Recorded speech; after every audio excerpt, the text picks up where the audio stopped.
ایک بہت پیاری حکایت فیضان ریاض الصالحین صفحہ نمبر 172 سے پیش کرتا ہوں۔ ابو جہل ایک یتیم بچے کا کفیل تھا۔ اس نے بچے کا مال ہڑپ کر لیا۔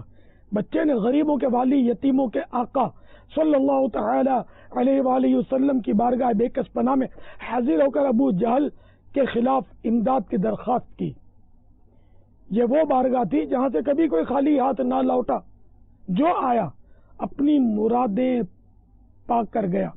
چنانچہ آپ صلی اللہ تعالی علیہ وآلہ وسلم اسی وقت ابو جہل کے پاس تشریف لے گئے اور اسے یتیم کا مال واپس کرنے کا حکم دیا۔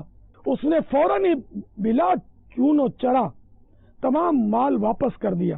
یہ دیکھ کر اس کے ساتھیوں نے کہا، تجھ پر اتنی گھبراہٹ طاری کیوں ہو گئی کہ فوراً ہی حکم مصطفیٰ پا کر مال لوٹا دیا؟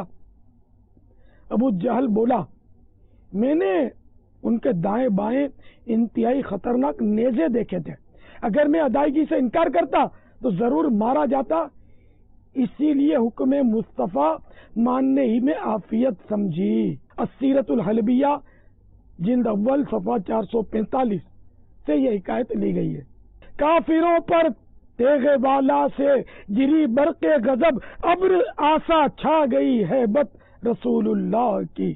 صلو علی الحبیب صلی اللہ تعالی علی محمد۔